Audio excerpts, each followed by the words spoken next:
एक दिन हजरत मोहम्मद सल्लल्लाहु अलैहि वसल्लम जंगल के पास से गुजर रहे थे। तभी उन्होंने देखा कि एक यहूदी ने एक हिरण को बांध रखा है। जैसे ही उस हिरण की नजर नबी पाक सल्लल्लाहु अलैहि वसल्लम पर पड़ी, वह रोते हुए बोल पड़ा, या रसूल अल्लाह, या हबीब अल्लाह, आज सुबह मैं अपने बच्चों को छोड़कर खाने की तलाश में निकला था। उसी दौरान यह यहूदी आया और मुझे पकड़कर बांध दिया। सुबह से अब तक मैं यूं ही कायद हूं। या रसूल अल्लाह सल्लल्लाहु अलैहि वसल्लम, मेरे छोटे छोटे बच्चे हैं। सुबह से मैंने उन्हें दूध नहीं पिलाया। वह मुझे ना पाकर परेशान हो गए होंगे। शायद उनका गला दूध ना मिलने की वजह से सूख गया होगा। या रसूल अल्लाह सल्लल्लाहु अलैहि वसल्लम, मेरी आपसे इल्तिजा है कि आप मेरी मदद करें। मुझे मेरे बच्चों से मिलने और उन्हें दूध पिलाने की इजाजत दिला दें।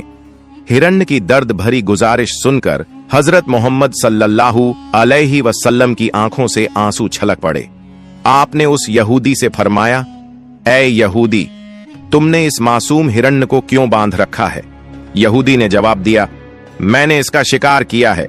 जंगल के जानवरों का शिकार करना जायज है, इसलिए इसे बांधा है।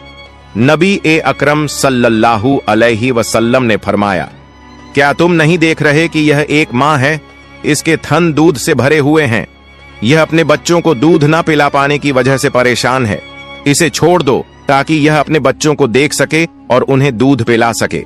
यहूदी ने कहा, मैंने इसे बड़ी मेहनत से पकड़ा है, अब तुम्हारी बात मानकर इसे क्यों छोड़ दूं? हजरत मोहम्मद सल्लल्लाहु अलैहि वसल्लम ने नरमी से समझाते हुए फरमाया, इस मां हिरण को एक बार अपने बच्चों के पास जाने दो। वह उन्हें दूध पिलाकर और मिलकर वापस तुम्हारे पास लौट आएगी। यहूदी ने तंज से कहा, बांधा हुआ जानवर आज तक वापस आया है? क्या ऐसी कोई मिसाल है? अगर मैं इसे छोड़ दूं तो यह कभी नहीं लौटेगा। जब नबी पाक सल्लल्लाहु अलैहि वसल्लम ने देखा कि यहूदी किसी भी तरह से हिरण को छोड़ने के लिए तैयार नहीं है, तो आपने फरमाया, ऐ यहूदी, इस हिरण को आजाद कर दो। इसके बदले तुम मुझे बांध लो। अगर यह वापस ना लौटे तो तुम मुझे उम्र भर कैद में रख सकते हो। यहूदी ने कहा, ठीक है, एक शर्त पर मैं इसे छोड़ रहा हूं। अगर यह वापस ना आए तो मैं तुम्हें उम्र भर के लिए कैद कर लूंगा। आखिरकार यहूदी ने हिरण को छोड़ दिया और हजरत मोहम्मद सल्लल्लाहु अलैहि वसल्लम को बांध दिया। आजाद होते ही हिरण तेजी से जंगल की तरफ भाग गया। यहूदी दिल ही दिल में हंसते हुए सोचने लगा, हिरण अब कभी लौट कर नहीं आएगा। इस आदमी को मैं हमेशा के लिए कैद में रखूंगा। इससे बड़ा बेवकूफ मैंने पूरी दुनिया में नहीं देखा।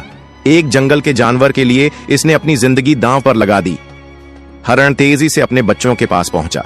बच्चों ने उसे देखकर हैरानी से पूछा, अम्मा, आप सुबह से कहां थीं? हम आपका इंतजार करते करते थक गए। बिना दूध के हमारा गला सूख गया है। क्या हो गया है कि आप हमें छोड़कर चली गई थीं? मां हिरण ने बच्चों को समझाते हुए कहा, मेरे प्यारे बच्चों, आज सुबह जब मैं तुम्हारे लिए खाने की तलाश में निकली थी तो एक यहूदी ने मुझे पकड़ लिया। वह मुझे बांध कर ले गया। फिर अल्लाह के प्यारे नबी सल्लल्लाहु अलैहि वसल्लम उस रास्ते से गुजरे।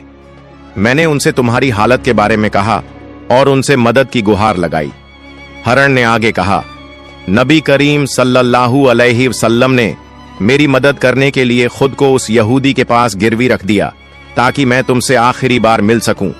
अब मुझे वापस लौटकर जाना होगा क्योंकि मैंने वादा किया है कि मैं जरूर लौटूंगी। मां हिरण ने अपने बच्चों से कहा, मेरे प्यारे बच्चों, वह नरदिल यहूदी अल्लाह के प्यारे नबी सल्लल्लाहु अलैहि वसल्लम को बांध कर रखे हुए है। इसलिए तुम जल्दी से मेरा दूध पी लो। मुझे वापस जाना होगा। मैं अपने नबी को तकलीफा में नहीं छोड़ सकती। जब हिरण के बच्चों ने यह सुना कि उनकी मां नबी करीम सल्लल्लाहु अलैहि वसल्लम को यहूदी के पास गिरवी रखकर सिर्फ उनसे मिलने और दूध पिलाने आई है, तो वो रोते हुए बोले, अम्मा, आप कैसे सोच सकती हैं कि हम उस नबी के रहते हुए आपका दूध पिएंगे जिन्हें यहूदी ने कैद कर रखा है? नहीं, हम आपका दूध नहीं पी सकते। आप चलिए, हम भी आपके साथ चलेंगे। हम अल्लाह के नबी की तकलीफ सहन नहीं कर सकते।